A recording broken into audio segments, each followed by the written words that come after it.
Assalamualaikum warahmatullahi wabarakatuh. Selamat siang semuanya. Perkenalkan kami dari kelompok 1 yang beranggotakan saya, Unix Carrera, Saya Muhammad Hafiz Nur Akmal.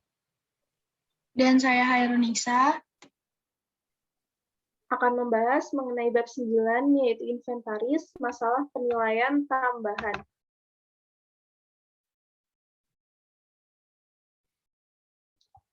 Tujuan pembelajaran. Setelah mempelajari bab ini, Anda diharapkan dapat, yang pertama, menjelaskan dan menerapkan aturan nilai realisasi yang lebih rendah dari biaya atau bersih. Yang kedua, mengidentifikasi masalah penilaian inventaris lainnya.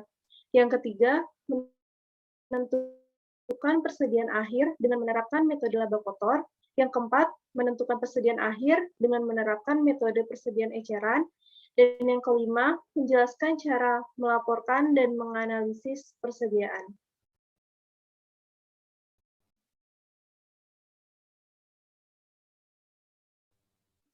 Ini preview dari chapter 9, yaitu yang pertama ada lower of cost or net realizable value, lalu yang kedua ada valuation base, dan yang ketiga ada gross profit method, yang keempat ada retail inventory method, dan presentation and analysis.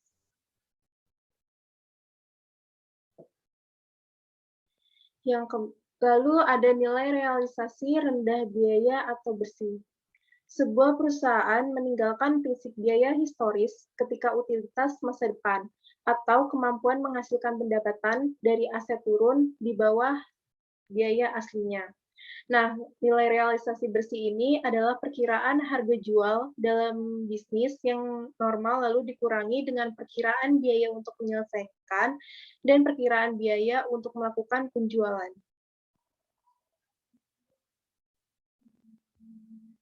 Ilustrasinya, asumsikan bahwa merger AG memiliki persediaan yang belum selesai dengan biaya 950 euro. Nah, nilai penjualannya itu 1.000 euro, estimasi biaya penyelesaiannya itu sebesar 50 euro, dan estimasi biaya penjualan sekitar 200 euro. Nilai realisasi bersih Mander dihitung sebagai berikut, yaitu inventory value unfinished-nya itu ada 1.000 euro, lalu dikurangi dengan estimate cost of completion-nya itu 50 euro, estimate cost to sell-nya itu sebesar 200, lalu dijumlahkan menjadi 250, menjadi net realizable value sebesar 750 hasil pengurangan dari 1.000 dan 250.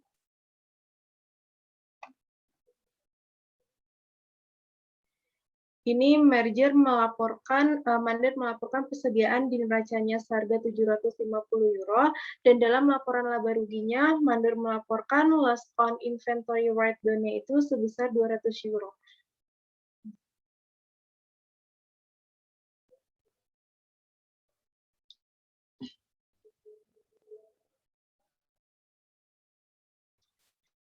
Ilustrasi dari nilai realisasi rendah, biaya atau bersih. Jinfeng Foods menghitung inventarisnya di LCNRFV, yaitu jumlah dalam ribuan. Ini di food-nya itu ada spinach, cost-nya itu sebesar 80.000 yuan, net realizable value-nya itu ada 120.000 yuan, final inventory value-nya itu sebesar 80.000 yuan. Carrots-nya itu di cost-nya ada 100.000, di net realizable value-nya itu ada 110.000, final inventory value-nya ada 100.000. Cut beans-nya itu di cost-nya ada sebesar 50.000, net realizable value-nya itu ada 40.000, dan final inventory value-nya ada 40.000. Pence-nya itu di cost-nya ada 90.000, net realizable value-nya itu ada 72.000, final inventory value-nya ada 72.000. Mix vegetable-nya itu cost-nya itu ada sebesar 95.000, net realizable value-nya ada 92.000, maka inventory value-nya ada 92.000 dijumlahkan menjadi 384.000 yuan.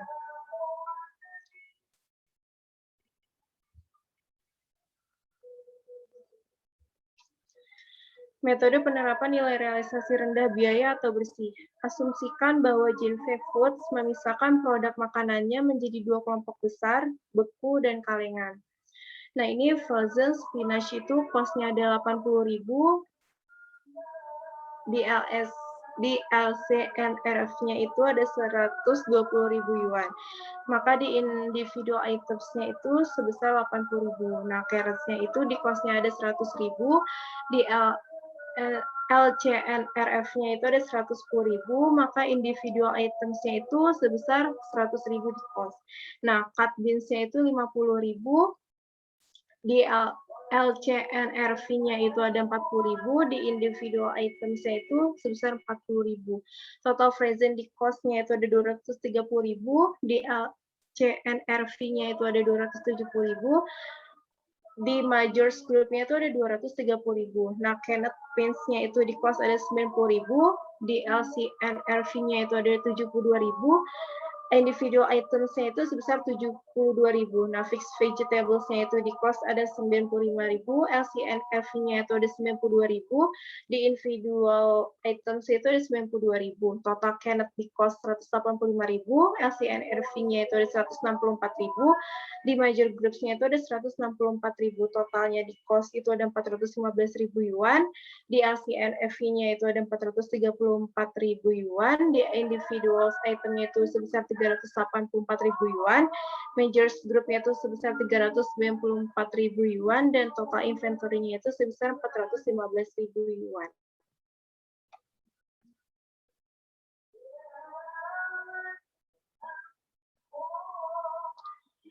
Dalam kebanyakan situasi, perusahaan menetapkan harga persediaan berdasarkan item per item. Nah, aturan pajak di berbagai negara itu mengharuskan perusahaan menggunakan basis item individual. Nah, pendekatan individual item ini memberikan penilaian terendah untuk tujuan laporan posisi keuangan, dan metode itu harus diterapkan secara konsisten dari satu periode ke periode lainnya.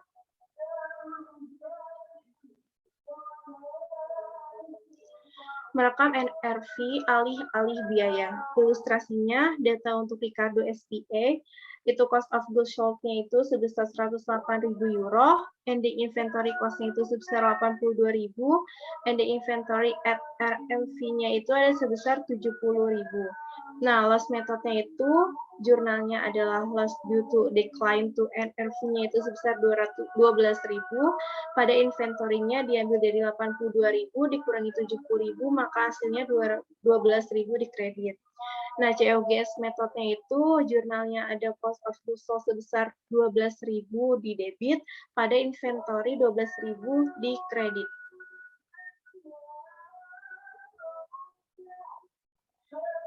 Sebagai laporan posisi keuangan, maka current asset inventory di loss metodenya itu ada 70.000,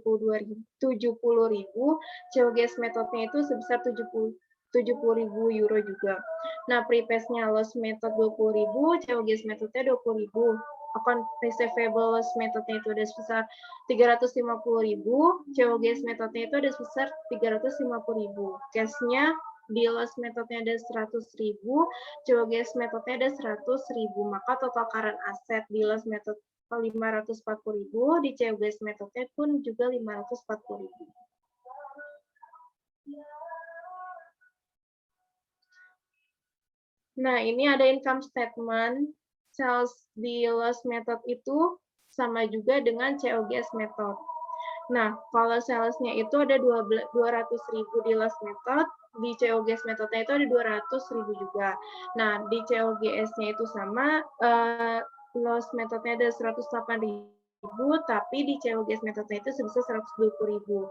Di gross profit-nya itu hasil pengurangan menjadi 92.000 di loss method, di COGS metodenya itu menjadi 80.000. Nah, operating expense di selling-nya itu sama, loss method dengan COGS metodenya itu sebesar 45.000, general and administrative-nya itu 20.000, maka total operating expense untuk loss method sama COGS metodenya itu sama-sama 65.000.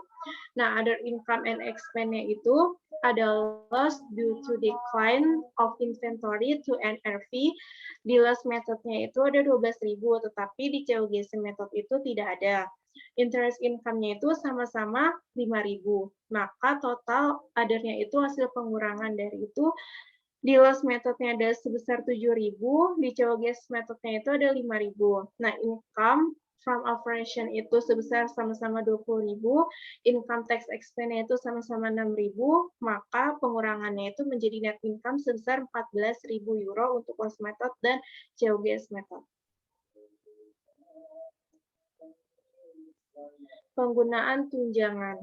Alih-alih mengkredit akun inventaris untuk penyesuaian RMV, perusahaan umumnya menggunakan akun penyisihan, sering disebut sebagai penyisihan untuk mengurangi inventaris ke NRV. Dengan menggunakan akun penyisihan dengan metode kerugian, Ricardo SPA itu membuat entry berikut untuk mencatat penurunan persediaan ke NRV. Jurnalnya itu ada loss due to decline of inventory to NRV itu sebesar 12.000 pada allowance to reduce inventory to NRV sebesar 12.000. Inventory at cost-nya itu sebesar 82.000 euro, allowance to reduce inventory to net realizable value-nya itu sebesar 12.000, pengurangannya menjadi inventory at net realizable value sebesar 70.000 euro.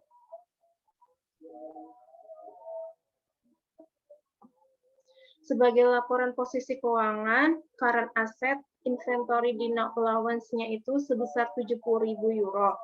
Di allowance-nya itu sebesar 82.000 euro. Nah, allowance to reduce inventory di no allowance-nya itu nggak ada. Di allowance-nya itu sebesar 12.000. Inventory at NRV-nya itu di allowance-nya sebesar 70.000.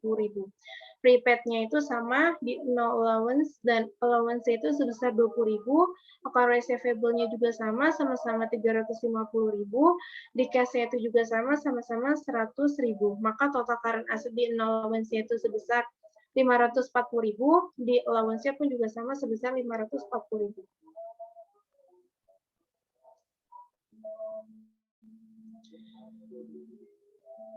Pemulihan kerugian inventaris. Yang pertama ada amount of write-down in reserve.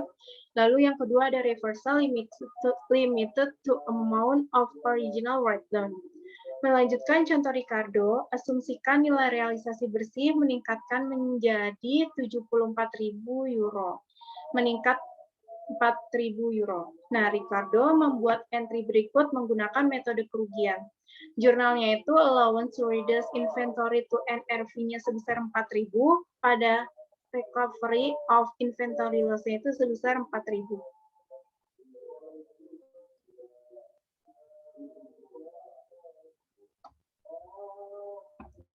Pemulihan kerugian inventaris. Akun penyisihan disesuaikan pada periode berikutnya sehingga persediaan dilaporkan di nilai realisasi rendah biaya atau bersih. Ilustrasi menunjukkan evaluasi nilai realisasi bersih untuk fokus company dan pengaruh penyesuaian nilai realisasi bersih terhadap pendapatan. Di 31 Desember 2019, itu inventory at cost-nya itu sebesar 188.000, inventory at net realizable value-nya itu sebesar 176.000, amount record in allowance account-nya itu sebesar 12.000, adjustment of allowance account balance-nya itu sebesar 12.000, effect on net income-nya itu decrease. Nah, di tanggal 31 Desember 2020, inventory at cost-nya itu sebesar 194.000, inventory at net realizable value-nya itu sebesar 187.000. Lalu di amount record in allowance account itu sebesar 7.000, adjustment of allowance account balance-nya itu sebesar 5.000, efeknya itu increase. Nah, 31 Desember 2021, inventory at cost-nya itu sebesar 173.000, inventory at net realizable value-nya itu sebesar 174.000, the amount record in allowance account-nya itu 0, adjustment of allowance account balance-nya itu sebesar 7.000, efeknya itu increase. Nah, di 31 Desember 2022, inventory at cost-nya itu 182.000, inventory at net realizable value-nya itu sebesar 180.000, amount record in allowance account itu sebesar 2.000, adjustment of allowance account balance itu sebesar 2.000, maka efeknya itu decrease.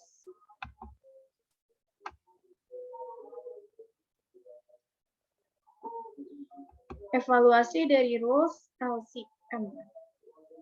Nilai realisasi rendah biaya bersih mempunyai aturan menderita beberapa kekurangan konseptual. Yang pertama, perusahaan mengakui penurunan nilai aset dan pembebanan ke beban pada periode terjadinya kerugian utilitas, bukan pada periode penjualan. Yang kedua, penerapan aturan menghasilkan konsistensi karena perusahaan dapat menilai persediaan pada biaya dalam 1 tahun dan pada nilai realisasi bersih pada tahun berikutnya. Yang ketiga,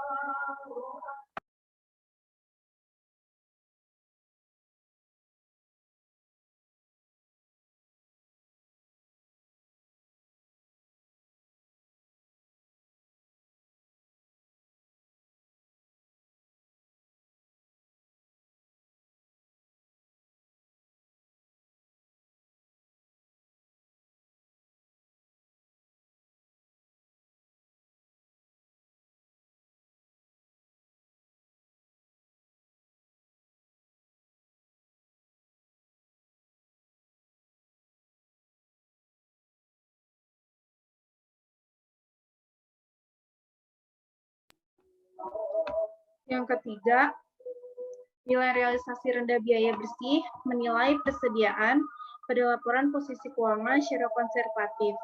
Tetapi pengaruhnya terhadap laporan laba rugi mungkin konservatif atau tidak. Laba bersih untuk tahun di mana perusahaan menanggung kerugian pasti lebih rendah. Laba bersih periode berikutnya mungkin lebih tinggi dari biasanya jika penurunan harga jual yang diharapkan dapat terwujud.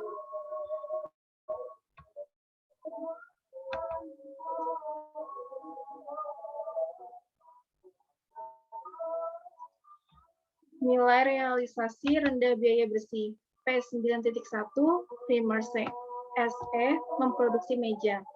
Katalog 2019 berlaku hingga November 2019 dan katalog 2020 itu berlaku mulai 1 Desember 2019. Pada 31 Desember 2019, meja yang sudah jadi berikut muncul di inventaris perusahaan. 2019 katalog selling price-nya itu di A 450 euro, di B-nya itu 480 euro, di C-nya itu 900 euro, di D-nya itu 1050 euro. FIFO cost per inventory list di tanggal 12 bulan Desember 2019 itu A-nya itu sebesar 470, B-nya itu 450, C-nya 830, D-nya itu 960. Nah, estimate cost to complete and sell-nya itu A-nya itu 50, B-nya itu 110, C-nya itu 260, D-nya itu 200. Nah, 2020 katalog selling price-nya itu di A-nya itu 500, di B-nya itu 540, C-nya itu 900, sama D-nya itu 1200. Perintahnya itu berapa jumlah 4 meja yang harus muncul dalam persediaan perusahaan pada tanggal 31 Desember 2019 dengan asumsi bahwa perusahaan telah mengadopsi pendekatan nilai realisasi yang lebih rendah dari FIFO, biaya atau bersih untuk penilaian persediaan secara individual item.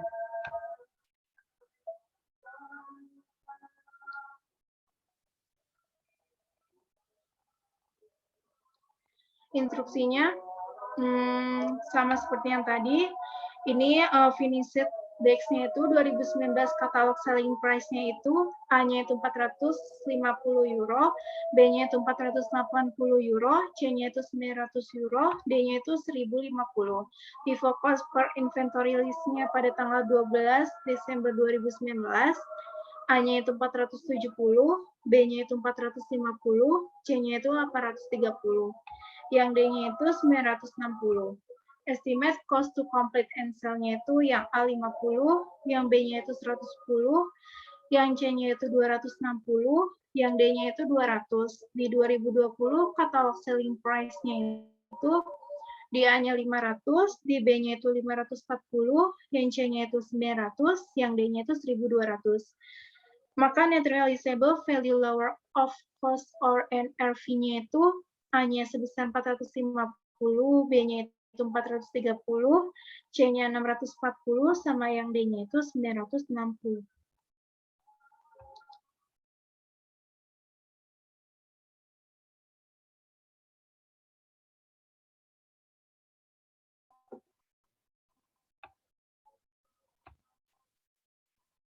Net realizable.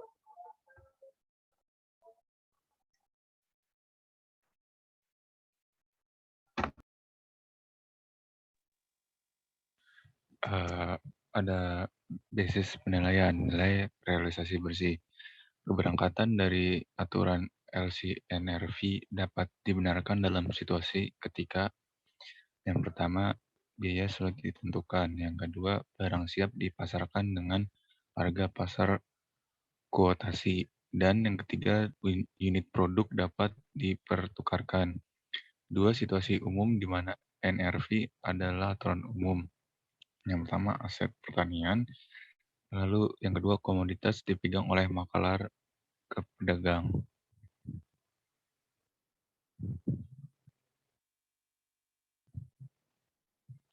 Inventarisasi pertanian. Aset biologis diklasifikasikan sebagai aset tidak lancar. Adalah hewan atau tumbuhan hidup seperti domba, sapi, pohon buah-buahan, atau tanaman kapas. Aset biologis diukur pada pengakuan awal dan pada akhir setiap periode pelaporan pada nilai wajar dikurangi biaya untuk menjual NRV. Yang kedua, perusahaan mencatat keuntungan atau kerugian karena perubahan NRV aset biologis dalam pendapatan ketika muncul.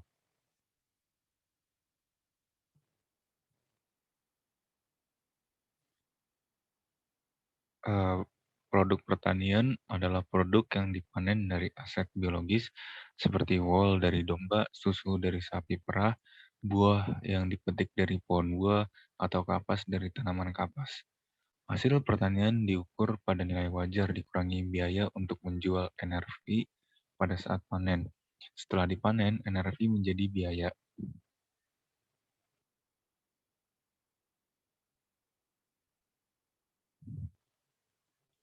Akuntansi pertanian di NRV. Ilustrasi Bancroft Dairy memproduksi susu untuk dijual ke pembuat keju lokal. Bancroft mulai beroperasi pada 1 Januari 2019 dengan membeli 420 sapi perah seharga 460.000 euro. Bancroft memberikan informasi berikut terkait dengan memerah susu sapi. Milking cost itu ada carrying value per Januari 1, 2019 sebesar 460.000 euro. Lalu ada change in fair value due to growth and price change sebesar 35.000 euro. Lalu ada decrease in fair value due to harvest sebesar 1.200. Lalu change in carrying value sebesar 33.800. Carrying value per Januari 31 tahun 2019 itu sebesar 493.800 euro. Lalu milk harvested during Januari sebesar 36.000 euro.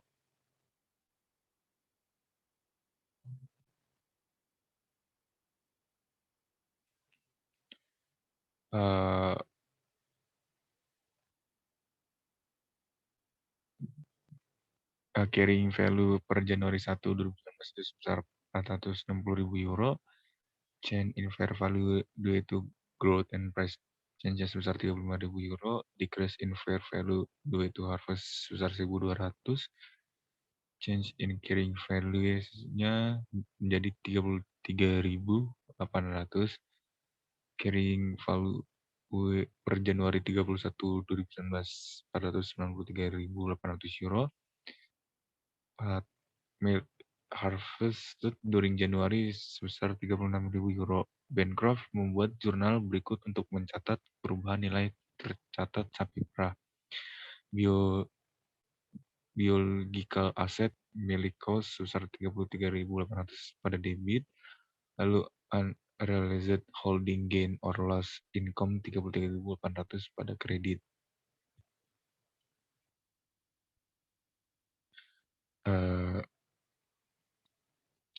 Biological asset milik cost itu dilaporkan pada laporan posisi keuangan sebagai aset tidak lancar sebesar nilai wajar dikurangi biaya untuk menjual nilai realisasi bersih. Kalau yang unrealized holding gain or loss itu dilaporkan sebagai penghasilan dan beban lain-lain pada laporan laba rugi. Ilustrasi, Bancroft membuat entry ringkasan berikut untuk mencatat susu yang dipanen pada bulan Januari. Inventory itu ada milk di debit sebesar 36.000, pada unrealized holding gain or loss income-nya sebesar 36.000 di kredit. Dengan asumsi susu yang dipanen pada bulan Januari dijual ke pembuat keju lokal seharga 38.500 euro. Bancroft mencatat penjualan sebagai berikut. Cash di debit sebesar 38.500 pada sales revenues, di kredit sebesar 38.500. Lalu ada cost of goods sold sebesar 36.000 di debit, lalu inventory milk sebesar 36.000 di kredit. Nilai realisasi bersih komunitas maklar ke pedagang umumnya mengukur persediaan mereka pada nilai wajar dikurangi biaya untuk menjual NRV. Dengan perubahan NRV diakui dalam pendapatan pada periode perubahan, pertama membeli atau menjual komoditas seperti jagung yang dipanen, gandum, logam mulia, dan minyak pemanas. Tujuan utamanya adalah untuk menjual komoditas dalam waktu dekat dan menghasilkan keuntungan dari fluktuasi harga.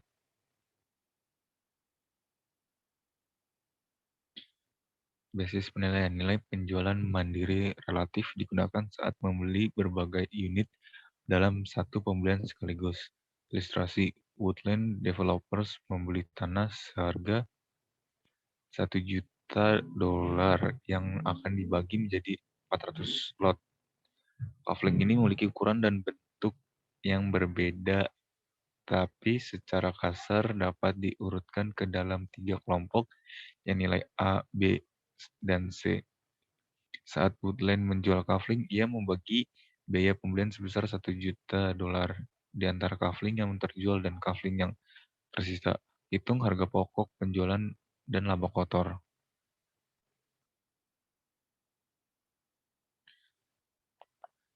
Nilai penjualan mandiri relatif itu pada lot A itu number of lots-nya sebesar 100, sales price per lotnya sebesar $10.000, lalu total sales price-nya sebesar $1 juta, relatif sales price-nya sebesar 100 per 250, total cost-nya sebesar $1 juta, cost allotted in lots to lots sebesar $400.000, lalu cost per lotnya sebesar $4.000.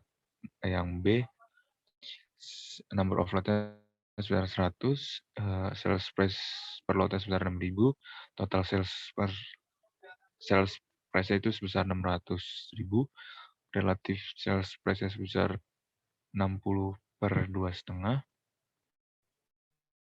total cost-nya sebesar 1 juta, lalu cost located to lot sebesar 240.000, cost per lotnya sebesar 2.400.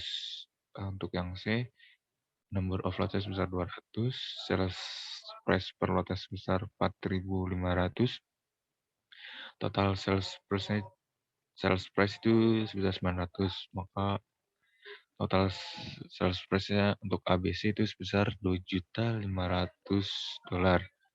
Lalu relatif sales price-nya sebesar 90 per 250, total cost-nya sebesar 1 juta, cost allocated to lots-nya sebesar 360, jadi total cost allocated in lots-nya itu $1 juta. Lalu cost per lot itu sebesar 1.800. Lalu untuk yang kedua itu tanah A-nya itu number of lots sold itu 77, cost per lot itu $4.000, cost of lot sold-nya sebesar $308.000, sales-nya sebesar $770.000, gross profit-nya sebesar $462.000.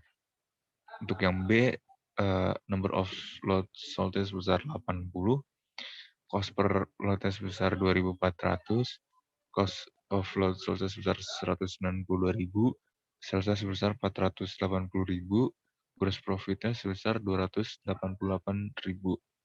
Untuk yang C itu number of lot sold sebesar 100, cost per lot sebesar 1.800, cost of lot sold sebesar 180.000. Jadi total cost of lot sold dari tanah A, B, dan C itu sebesar $680.000. Sales di tanah C sebesar 450.000. Jadi total sales di tanah A, B, dan C itu sebesar $1.700.000. Gross profit di tanah C sebesar 270, maka totalnya $1.020.000.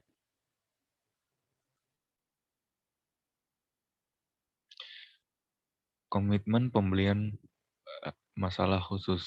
Yang pertama, umumnya penjual mempertahankan judul untuk produk.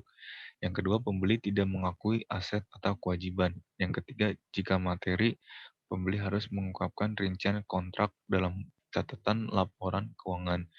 Yang keempat, jika harga kontrak lebih besar dari harga pasar, dan pembeli mengharapkan bahwa kerugian akan terjadi ketika pembelian dilakukan, pembeli harus mengenali kewajiban dan kerugian yang sesuai pada periode di mana penurunan harga pasar tersebut terjadi. Komitmen pembelian ilustrasi Apres Paper AG menandatangani kontrak pemotongan kayu yang akan dieksekusi pada tahun 2020 pada harga 10 juta euro. Asumsikan lebih lanjut bahwa harga pasar hak potong kayu pada 31 Desember 2019 turun menjadi 7 juta euro. Apres akan melakukan entry berikutnya pada 31 Desember 2019. Jurnal unrealized holding gain or loss income sebesar 3 juta itu didapatkan dari biaya dan kerugian lainnya dalam laporan laba rugi. Purchase commitment liability sebesar 3 juta itu dari kewajiban lancar pada neraca. Ilustrasi ketika Apres memotong kayu dengan biaya 10 juta euro itu akan membuat entry berikut. Purchase inventory sebesar 7 juta, purchase commitment liability sebesar 3 juta. Maka total cash-nya 10 juta. Asumsikan Apres diizinkan untuk mengurangi harga kontraknya, dan karena itu komitmennya sebesar 1 juta euro. Purchase commitment liability sebesar 1 juta, unrealized holding gain or loss income sebesar 1 juta.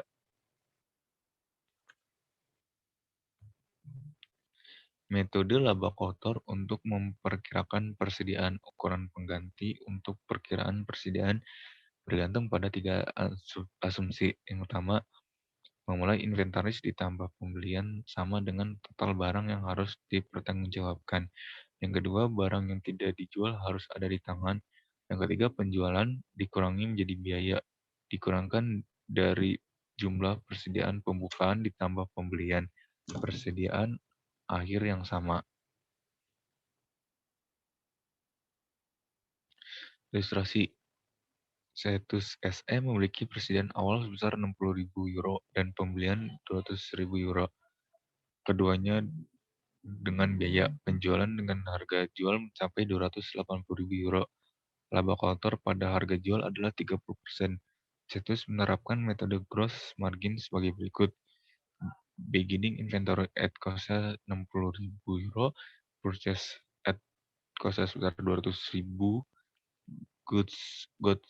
goods available at cost 260.000, sales at selling price sebesar 260.000 euro, gross profit 30% dari 280.000 euro, maka 84.000, sales at cost 196.000, maka total approximate inventory at cost sebesar 64.000 euro. Perhitungan persentase laba kotor. Ilustrasi dalam ilustrasi 9.13 keuntungan kotor diberikan. Tapi bagaimana Cetus mendapatkan angka itu? Untuk melihat cara menghitung persentase laba kotor, Asumsikan bahwa sebuah artikel berharga 15 euro dan dijual seharga 20 euro. Laba kotor sebesar 5 euro. Markup per retail, jadi 5 euro per 20 euro, sama dengan 25% at retail. Markup per cost 5 euro per 15 euro. Maka totalnya 33,5% on cost.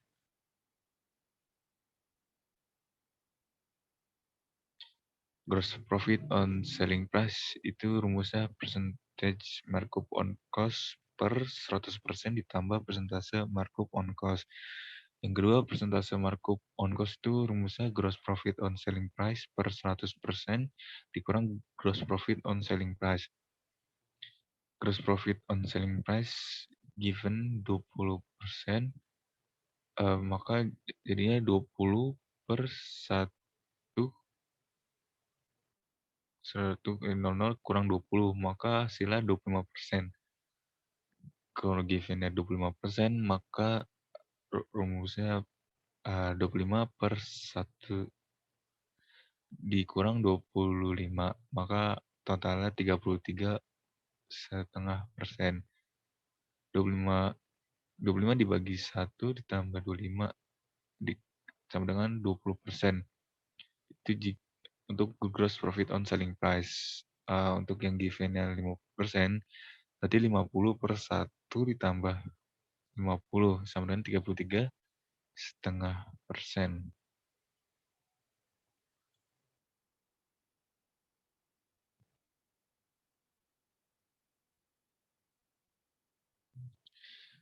E9.14 Steyr ASA menggunakan metode laba kotor untuk memperkirakan inventaris untuk tujuan pelaporan bulanan. Di bawah ini adalah informasi untuk bulan Mei. Inventory pada Mei 1 itu 160.000 euro, purchase gross sebesar 640.000, freight in sebesar 30.000, sales sebesar 1 juta euro, sales ratingnya sebesar 70.000, purchase diskonnya sebesar 12.000. Instruksinya itu yang pertama, hitung perkiraan persediaan pada 31 Mei dengan asumsi bahwa laba kotor adalah 25% dari penjualan. Yang kedua, hitung perkiraan persediaan pada 31 Mei dengan asumsi bahwa laba kotor adalah 25% dari biaya.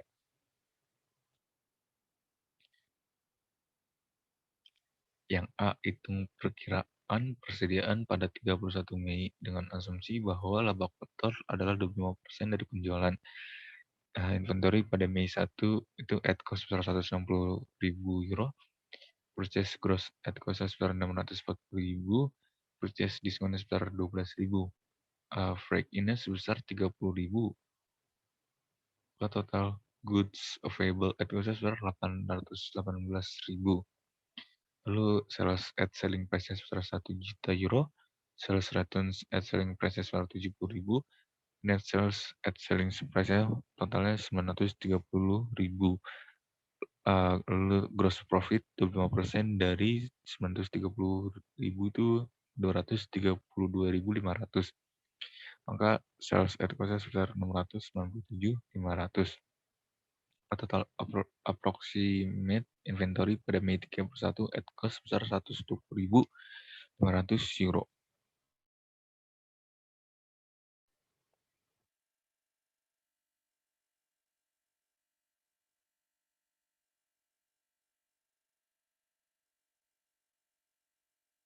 Selanjutnya, Caca.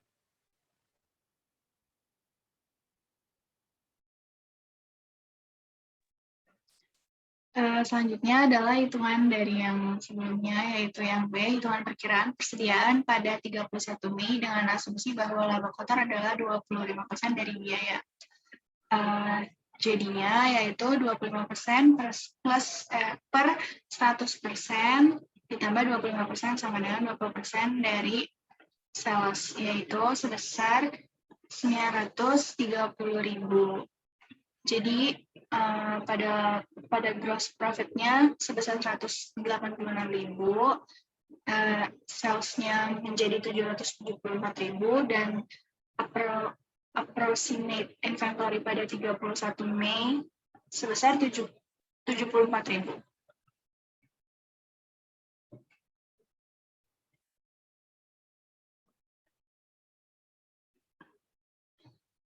Evaluasi metode laba kotor. Kerugiannya yang pertama yaitu memberikan perkiraan untuk mengakhiri persediaan. Yang kedua, menggunakan persentase masa lalu dalam perhitungan. Yang ketiga, tingkat laba kotor selimut mungkin tidak preventif. Yang keempat, biasanya tidak dapat diterima untuk tujuan pelaporan keuangan karena hanya memberikan perkiraan. IFRS memerlukan inventaris fisik sebagai verifikasi tambahan inventaris yang ditunjukkan dalam catatan.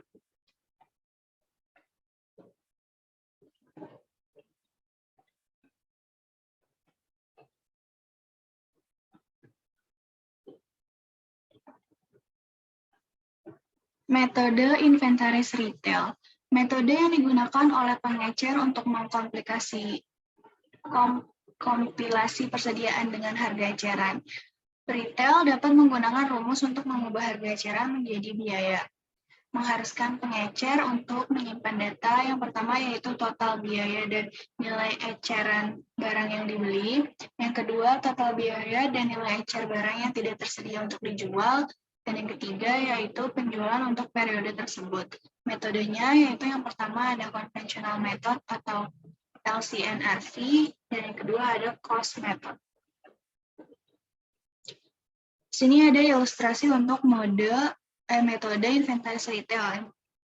Ilustrasinya adalah data berikut berkaitan dengan satu departemen untuk bulan Oktober.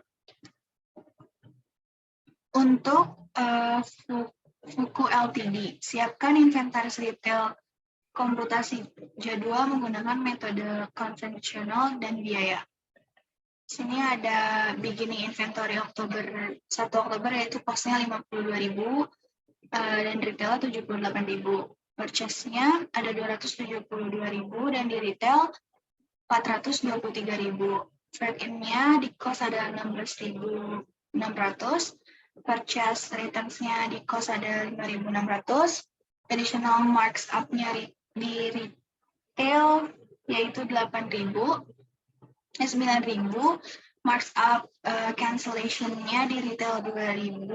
Marks up down net-nya di retail sebesar 3.600. Normal spoilage and breakage-nya di retail 10.000. Dan sales-nya di retail sebesar 390.000.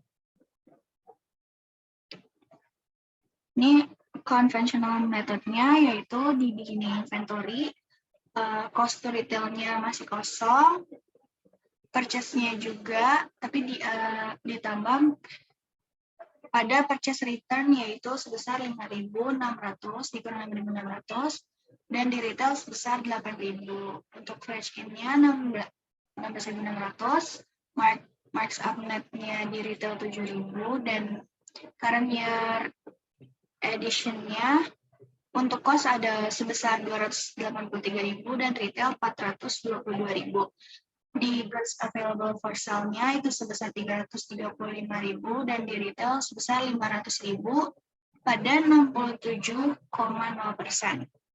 Di marks down net-nya dikurang 3.600 pada retail, normal spoil and breakage-nya dikurang 10.000 pada retail, dan sales-nya juga di retail dikurang 390.000 pada ending inventory. At retail jumlahnya adalah 96.400. Ending inventory pada cost-nya yaitu 96.400 dikali 67,0% sama dengan 64.558.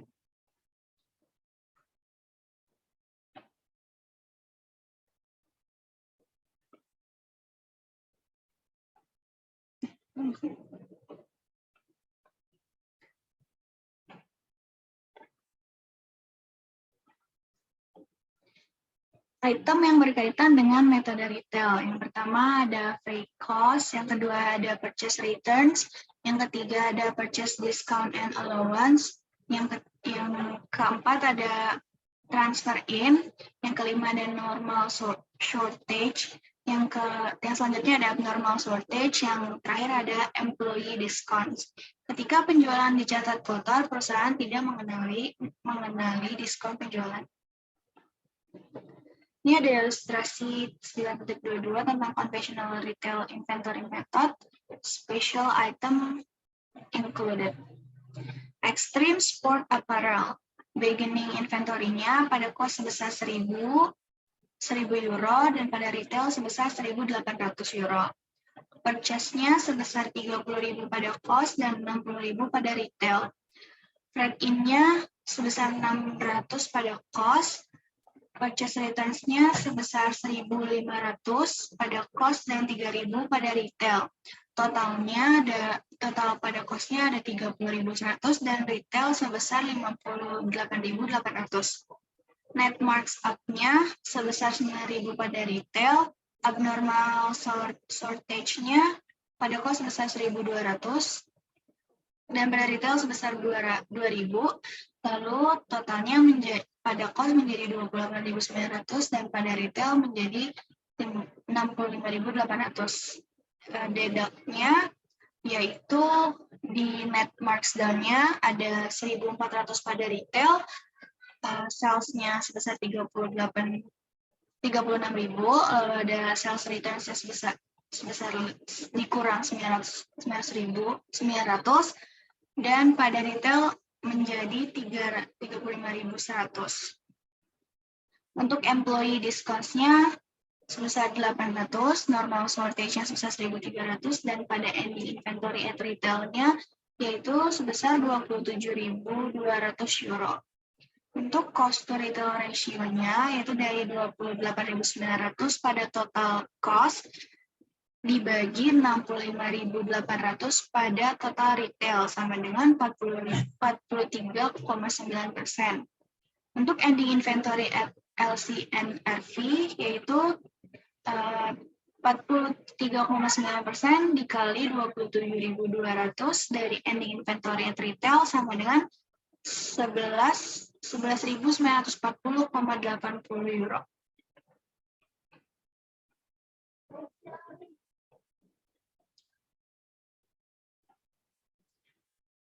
Evaluasi metode inventaris retail digunakan untuk alasan sebagai berikut. Yang pertama, untuk memungkinkan perhitungan laba bersih tanpa hitungan fisik persediaan. Yang kedua, ukuran kontrol dalam menentukan kekurangan persediaan. Yang ketiga, mengatur jumlah barang perdagangan di tangan. Dan yang terakhir, informasi asuransi. Beberapa perusahaan memiliki metode retail dengan menghitung inventaris secara terpisah oleh departemen atau kelas barang dagangan dengan keuntungan kotor yang sama. Presentasi dan analisis. Presentasi persediaan. Standar akuntansi memerlukan pengungkapan, yaitu yang pertama, kebijakan akuntansi yang diadopsi dalam mengukur persediaan, termasuk formula biaya yang digunakan atau rata-rata tertimbang atau FIFO. Yang kedua, total jumlah tercatat persediaan dan jumlah tercatat dalam klasifikasi atau barang dagangan, persediaan produksi, bahan baku, pekerjaan yang sedang berlangsung, dan barang jadi. Yang ketiga, membawa jumlah persediaan yang dibuat dengan nilai wajar lebih murah untuk dijual. Yang keempat, jumlah persediaan yang diakui sebagai biaya selama periode tersebut. Yang kelima, jumlah setiap write-down persediaan yang diakui sebagai biaya pada periode tersebut dan jumlah pembalikan write-down yang dilakukan sebagai pengurangan biaya pada periode tersebut. Yang keenam, keadaan atau peristiwa yang menyebabkan pembalikan write-down persediaan. Yang ketujuh, membawa jumlah persediaan yang dijanjikan sebagai keamanan untuk kewajiban jika ada.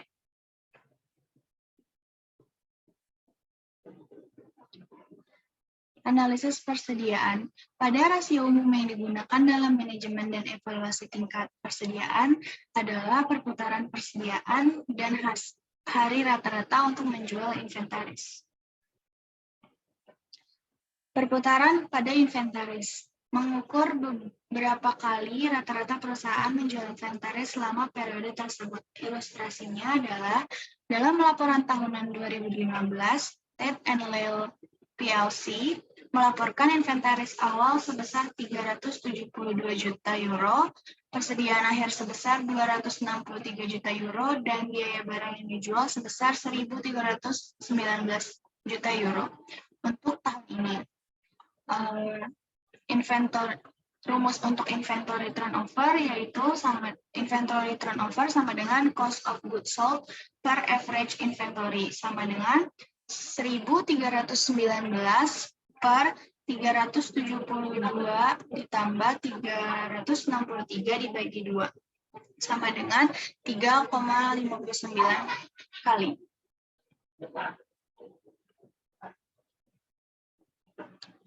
Hari rata-rata untuk menjual inventaris, ukuran mewakili jumlah rata-rata penjualan di hari di mana perusahaan memiliki persediaan di tangan. Dari 3,59 kali itu, yaitu hasil rata-rata untuk menjualnya adalah 365 hari, yaitu 1 tahun per 3,59 kali, sama dengan 101,7 hari. Inventoris. Dalam kebanyakan kasus, IFRS dan GAPAS terkait dengan inventaris yang sama. Perbedaan utama adalah bahwa IFRS melanggar penggunaan asumsi aliran biaya LIFO dan mencatat pasar di LCNRV secara berbeda. Fakta yang relevan. Berikut ini adalah kesamaan utama dan perbedaan antara GAPAS dan IFRS yang terkait dengan persediaan. Kesamaannya yaitu GAP dan IFRS AS memperhitungkan akuisisi persediaan dengan biaya historis dan mengevaluasi inventaris untuk nilai realisasi pasar yang lebih rendah dari biaya atau bersih setelah akuisisi. Siapa yang memiliki barang, siapa dalam perjalanan, barang dalam perjalanan, barang pengiriman, perjanjian penjualan khusus, serta biaya untuk dimasukkan dalam inventaris pada dasarnya menyumbang hal yang sama di bawah GAP dan IFRS AS. Perbedaannya, GAPAS memberikan paduan yang lebih rinci dalam akuntansi persediaan. Persyaratan untuk akuntansi dan pelaporan persediaan lebih berbasis prinsip di bawah IFRS. Perbedaan utama antara GAPAS dan IFRS berkaitan dengan asumsi aliran biaya LIFO. GAPAS mengizinkan penggunaan LIFO untuk penilaian inventaris. IFRS melarang penggunaannya. LIFO dan biaya rata-rata adalah dua asumsi aliran biaya yang dapat diterima yang diizinkan di bawah IFRS. Kedua set standar memungkinkan identifikasi khusus jika sesuai. Selanjutnya, dalam tes biaya atau pasar yang lebih rendah untuk penilaian persediaan, GAPAS mendefinisikan pasar sebagai biaya penggantian yang tunduk kepada kendala nilai realisasi bersih dan nilai realisasi bersih kurang markup normal. IFRS mendefinisikan pasar sebagai nilai realisasi bersih dan tidak menggunakan langit-langit atau lantai untuk menentukan pasar. Di bawah GAPAS, jika persediaan ditulis di bawah penilaian biaya atau pasar yang lebih rendah, dasar baru sekarang dianggap sebagai biayanya. Akibatnya, inventaris mungkin tidak ditulis kembali di biaya aslinya pada periode berikutnya. Di bawah IFRS, write-down dapat dibalik pada periode berikutnya hingga jumlah write-down sebelumnya. Baik write-down dan pembalikan berikutnya juga harus dilaporkan pada laporan laba rugi. Selanjutnya, IFRS membutuhkan aset biologis dan hasil pertanian pada saat panen untuk dilaporkan pada nilai realisasi bersih. GAPAS tidak mengharuskan perusahaan untuk menghitungkan semua aset biologis dengan cara yang sama. Selain itu, aset-aset ini umumnya tidak dilaporkan dengan nilai realisasi bersih. Persyaratan pengungkapan juga berbeda antara dua set standar. Untuk horizon, yaitu salah satu masalah konvergensi yang akan sulit diselesaikan berkaitan dengan penggunaan asumsi aliran biaya LIFO. Seperti yang ditunjukkan, IFRS secara khusus melarang penggunaannya. Sebaliknya, asumsi Aliran biaya LIFO banyak digunakan di Amerika Serikat karena keuntungan pajak yang menguntungkan. Selain itu, banyak yang berpendapat bahwa LIFO dari sudut pandang pelaporan keuangan memberikan pencocokan yang lebih baik dari biaya saat ini terhadap pendapatan, dan karena itu memungkinkan perusahaan untuk menghitung pendapatan yang lebih realistis.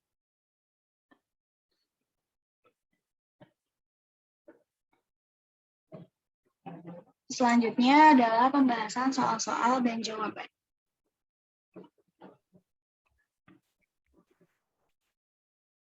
Latihan L8.1 LO12 Inventoriable Cost. Berikut ini adalah daftar pos-pos yang dapat atau tidak dapat dilaporkan sebagai persediaan dalam laporan posisi keuangan perusahaan pada tanggal 31 Desember. Yang pertama, barang yang dijual secara angsuran atau piutang macet dapat diperkirakan secara wajar.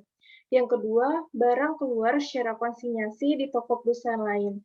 Yang ketiga, barang yang dibeli FOH shipping point yang transit pada tanggal 31 Desember. Yang keempat, barang yang dibeli FOB tujuan yang transit pada tanggal 31 Desember.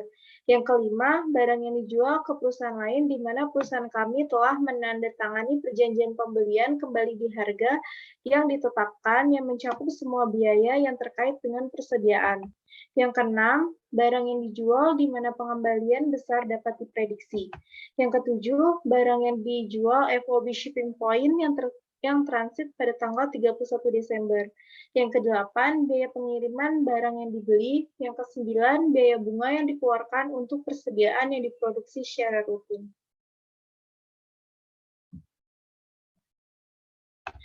10. Bahan-bahan yang ada belum dimasukkan ke dalam produksi dan perusahaan manufaktur. Yang ke-11, biaya yang dikeluarkan untuk mengiklankan barang yang dimiliki untuk dijual kembali.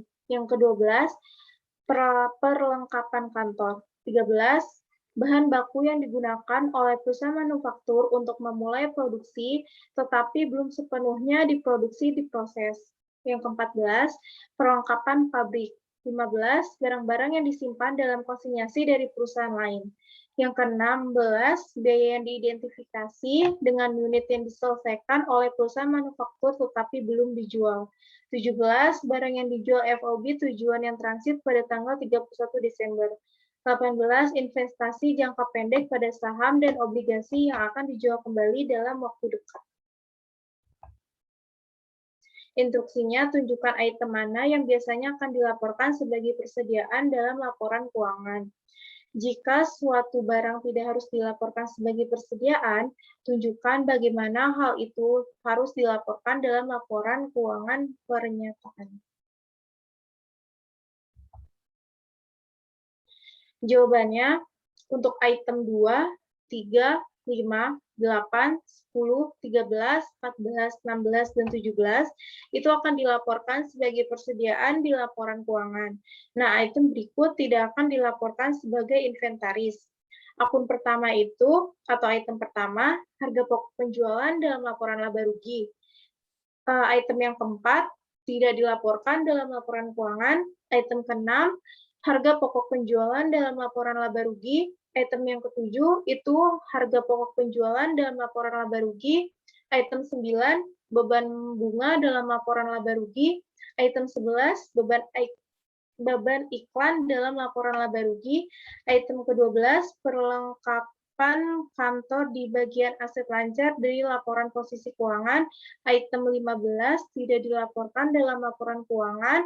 Item 18, investasi jangka pendek pada bagian aset lancar dalam laporan keuangan dari posisi keuangan.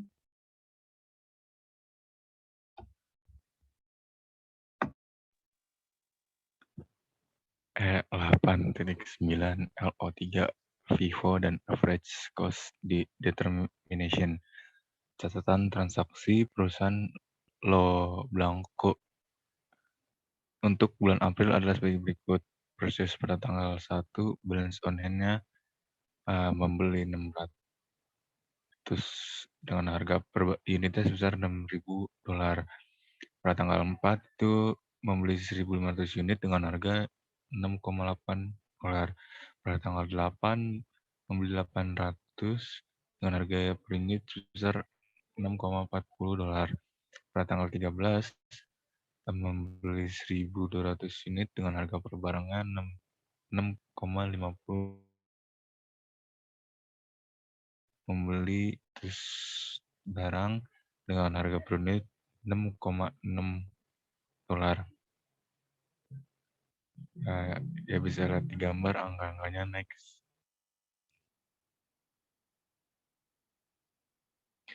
Instruksinya itu yang pertama,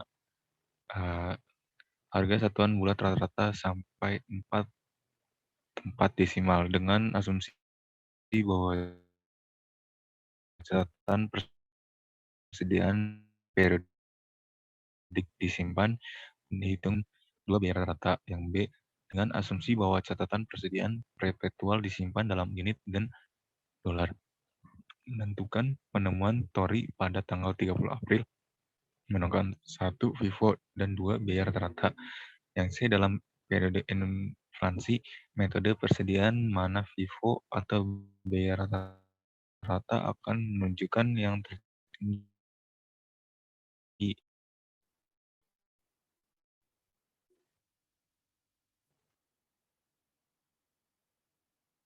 Yang A, yang pertama valuation under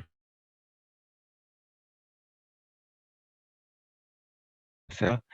Untuk yang balance itu kuantitinya 600, rate per unitnya sebesar $6, maka totalnya $3.600. Pada tes di salesnya itu ada 500 di quantity, rate per unitnya sebesar $6.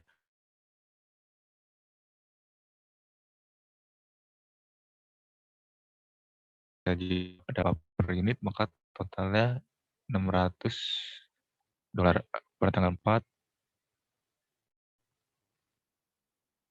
yang kedua itu ada average method cost.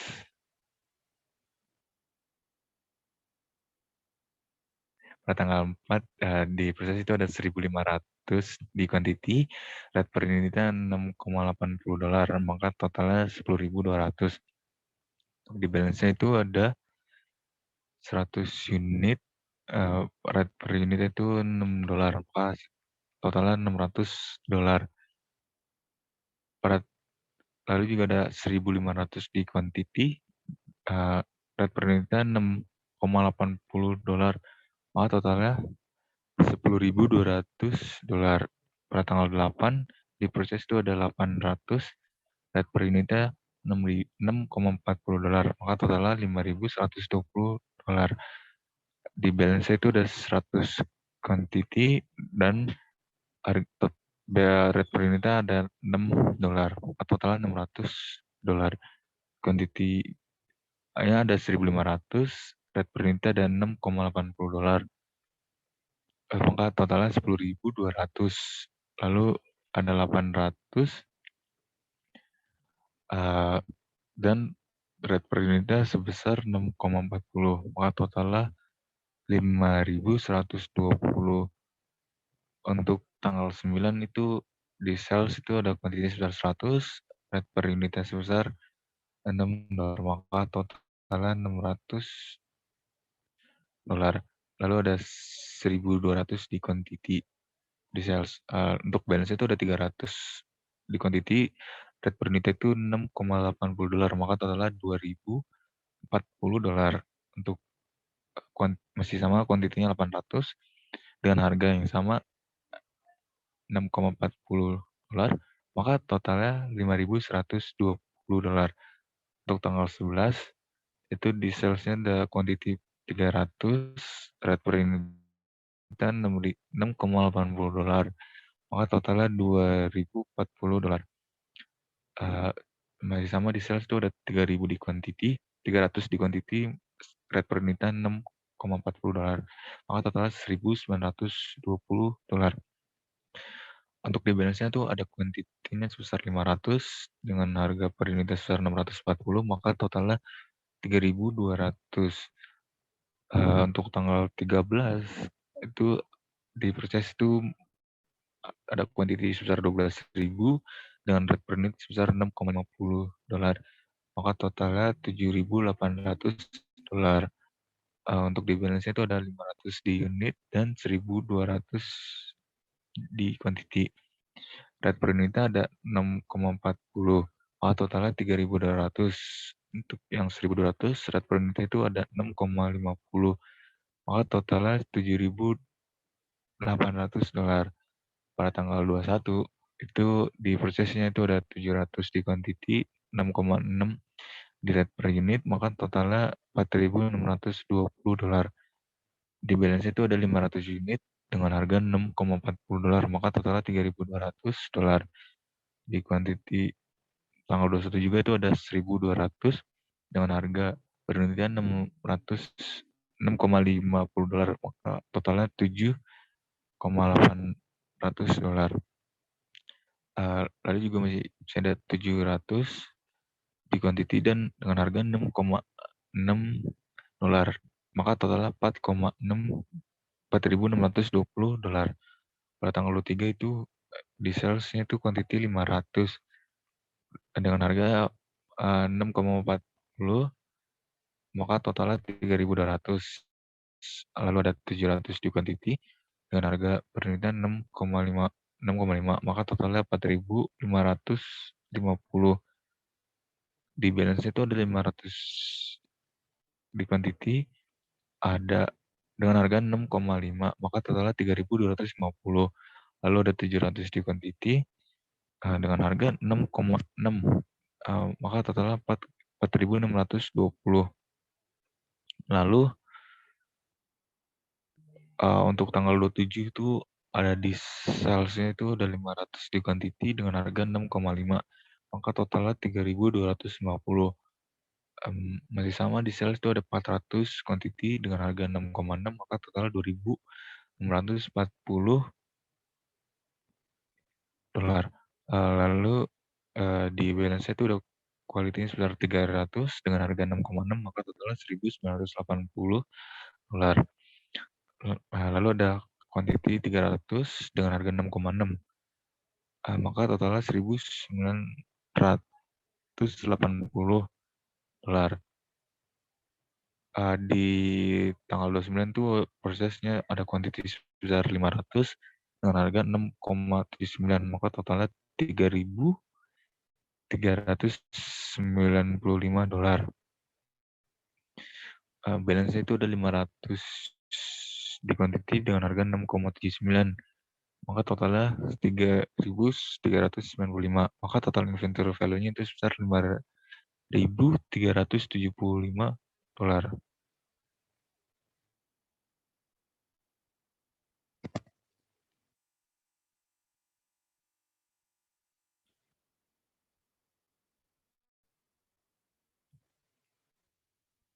Yang kedua,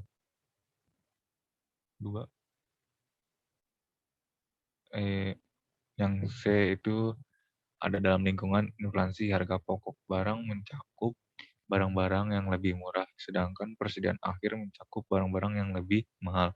Ini berarti bahwa laba bersih dan jumlah persediaan air lebih tinggi di bawah metode FIFO. Namun dalam lingkungan deflasi, metode FIFO cenderung menghasilkan laba bersih yang lebih rendah.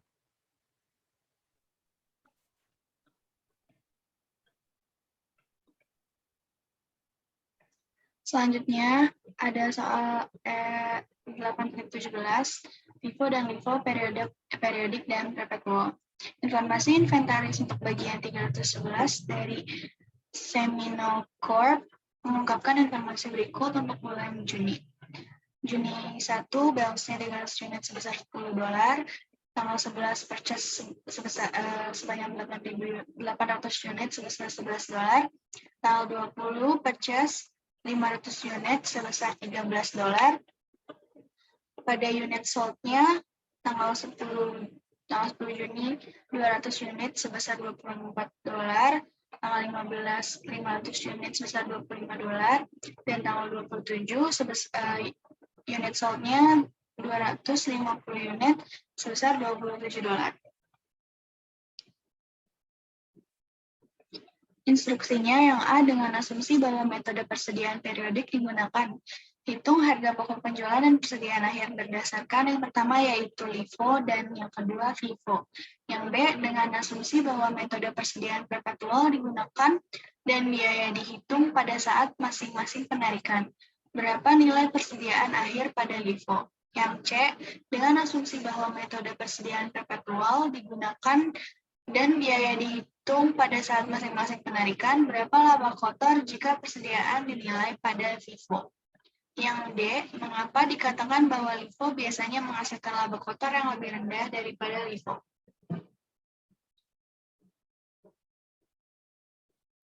Jawaban yang A yaitu pada COGS-nya. Yang pertama LIFO sebanyak 500 unit sebesar $13 sama dengan 6.500, lalu 450 unit per $11 sama dengan $4.950 sama dengan 11.450. Yang kedua, pada ending inventory-nya yaitu 300 unit dikali $10 sama dengan 3.000 dan 350 unit dikali $11 sama dengan 3.850 sama dengan jumlahnya adalah $6.850. Untuk LIFO pada COGS-nya sebanyak 300 unit dikali $10 sama dengan 3.000, 650 unit dikali $11 sama dengan 7.150. Jumlahnya adalah $10.150 untuk COGS. Pada ending inventory-nya, untuk LIFO yaitu 500 unit dikali $13 sama dengan 6.500 dan 150 unit dikali $11 sama dengan 1.650. Hasilnya adalah $8.150 untuk ending inventory. Untuk jawaban yang kedua yaitu pada LIFO adalah 100 unit dikali $10 sama dengan 1.000, 300 unit dikali $11 sama dengan 3.300, 250 unit dikali $13 sama dengan 3.250 euro, $50. Jumlahnya adalah 7.550 untuk LIFO-nya. Yang C, sales-nya sama dengan 24.050 dari $24 dikali 200 ditambah $25 dikali 500 dan $27 dikali 250. COGS-nya sama dengan 10.150 dikurang menjadi gross profit atau FIFO sama dengan $13.900. Catatan untuk FIFO periodik dan FIFO perpetual memberikan laba kotor yang sama dan penilaian persediaan. Yang D, LIFO mencocokkan lebih banyak biaya saat ini dengan pendapatan. Saat harga naik, seperti yang umumnya terjadi, ini menghasilkan jumlah biaya yang lebih tinggi, barang yang dijual, dan laba kotor yang lebih rendah. Seperti yang ditunjukkan dalam latihan ini, harga naik dan harga pokok penjualan di bawah LIFO lebih tinggi.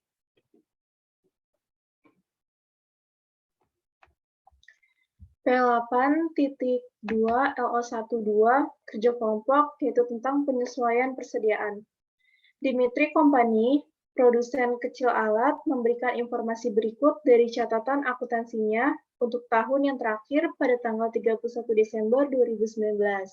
Nah, persediaan tanggal 31 Desember 2019 ini itu berdasarkan perhitungan fisik barang di pabrik Dimitri sebesar biaya perolehan pada tanggal 31 Desember 2019 sebesar $1.520.000.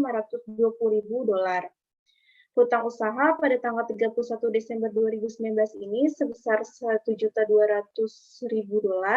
dan penjualan bersih yaitu penjualan yang dikurangi dengan retur penjualan sebesar $8.150.000. Informasi tambahannya itu adalah sebagai berikut. Yang pertama, termasuk dalam hitungan fisik, yaitu adalah alat-alat yang ditagihkan kepada pelanggan FOB. Nah, titik pengiriman pada bulan Desember. Alat-alat ini memiliki biaya sebesar $31.000 dan ditagih sebesar $40.000. Kiriman itu berada di dokumen pemuatan Dimitri yang menunggu untuk dijemput oleh pengangkut biasa. Yang kedua, barang dalam perjalanan dari vendor ke Dimitri pada tanggal 31 Desember 2019. Biaya fakturnya itu adalah sebesar $76.000 dan barang dikirim ke titik pengiriman pada tanggal 29 Desember 2019. Yang ketiga, persediaan barang dalam proses seharga $30.000 itu dikirim ke prosesor luar untuk pelapisan pada tanggal 30 Desember 2019. Nah, yang keempat, alat yang dikembalikan oleh pelanggan dan diadakan pemeriksaan tertunda di area barang yang dikembalikan pada tanggal 31 Desember 2019. Alat seharga $32.000 diperiksa dan dikembalikan ke inventaris. Memo kredit sebesar $47.000 itu diterbitkan kepada pelanggan pada tanggal yang sama.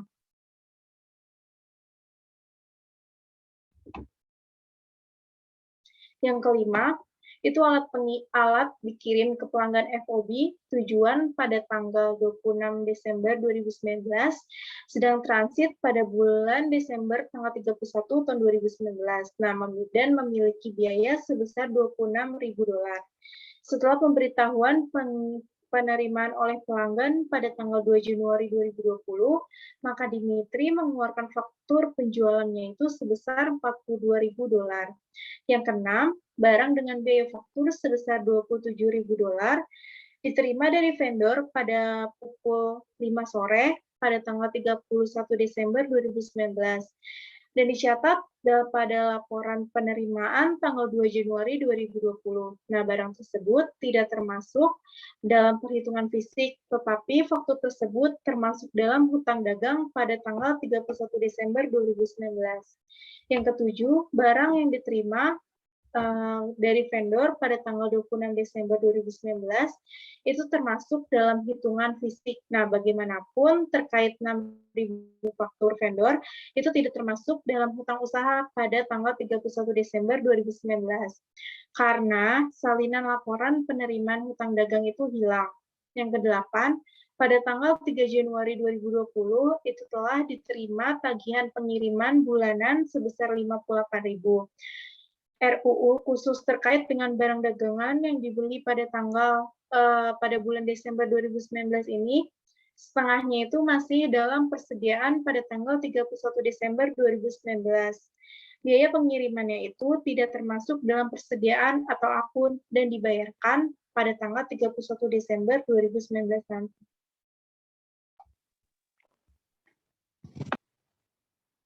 Instruksinya dengan menggunakan format berikut, siapkan jadwal penyesuaian per 31 Desember 2019 ke awal jumlah percatatan akuntansi Dimitri. Tunjukkan secara terpisah efek, jika ada, dari masing-masing dari 8 transaksi pada tanggal 31 Desember 2019. Jumlahnya, jika transaksi tidak akan berpengaruh pada jumlah awal ditampilkan, masukkan non.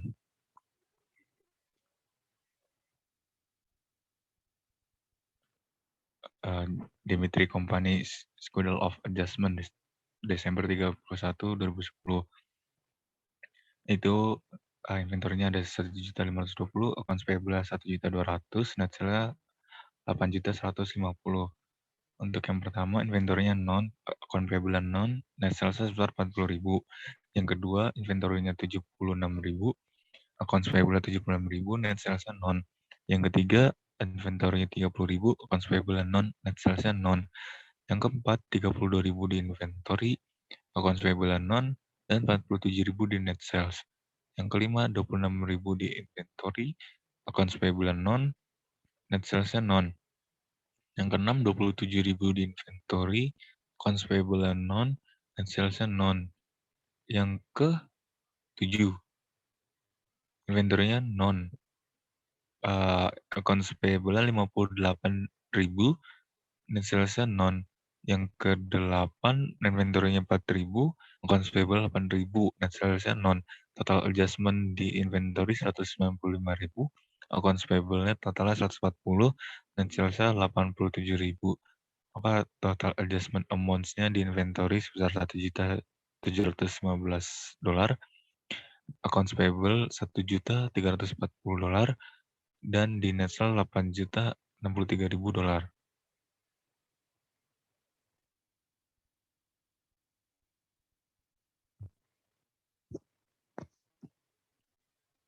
Yang pertama, alat-alat nilai $31 di dokumen pemuatan dimasukkan dengan benar ke dalam hitungan fisik penjualan. Tidak boleh dicatat sampai barang tersebut diambil oleh pengangkut umum. Oleh karena itu, tidak ada penyesuaian yang dibuat untuk persediaan, tetapi penjualan harus dikurangi dengan harga penagihan $40.000. Yang kedua, barang senilai $76.000 dalam perjalanan dari vendor ke Dimitri telah dikirim FOB titik pengiriman pada bulan 12 tanggal 29 tahun 10. Judul berpindah ke pembeli segera setelah barang dikirim ke pengangkut umum ketika dijual FOB pengiriman. Oleh karena itu, barang-barang ini termasuk dalam inventaris Dimitri yang dihutang pada tanggal 31 bulan 12 tahun 10. Baik inventaris maupun akun hutang harus ditingkatkan sebesar $76.000. Yang ketiga, persediaan barang dalam proses yang dikirim ke prosesor luar adalah milik Dimitri Property dan harus dimasukkan dalam persediaan akhir. Sejak inventaris ini tidak ada di pabrik pada saat perhitungan fisik, inventaris kolam harus ditingkatkan sebesar $30.000.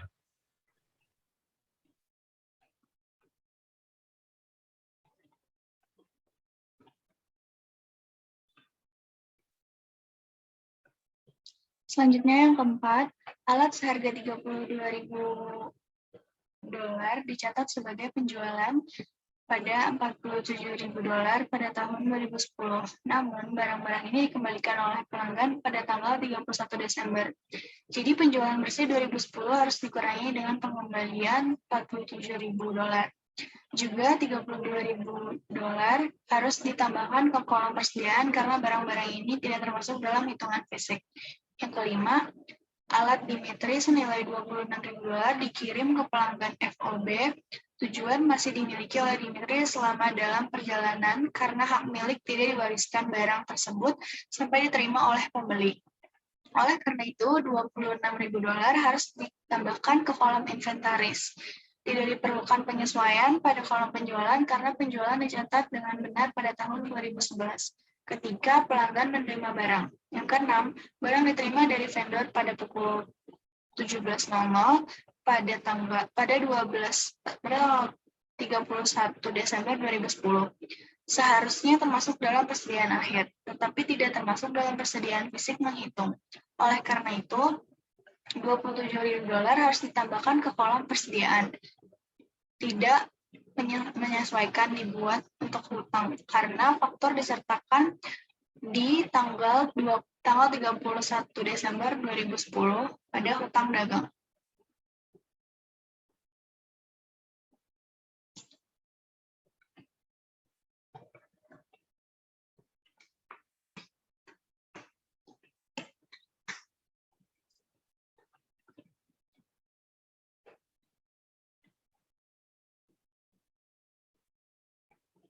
Sumpah lama.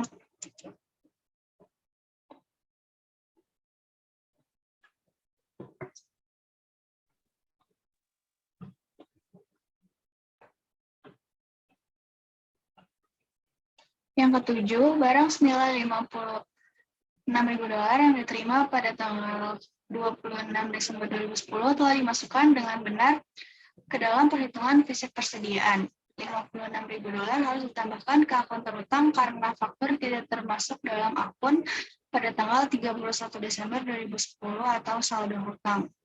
Yang kedelapan, karena setengah dari biaya pengiriman adalah $8.000 berkaitan dengan barang dagangan dimasukkan dengan benar dalam inventaris pada tanggal 31 Desember 2010. $4.000 harus ditambahkan ke kolom persediaan.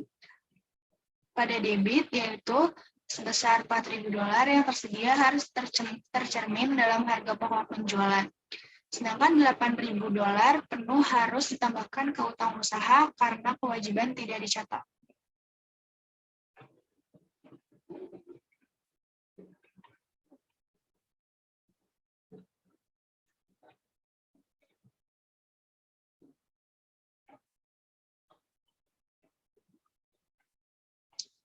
Demikian presentasi dari kelompok kami. Kurang lebihnya mohon maaf. Wassalamualaikum warahmatullahi wabarakatuh.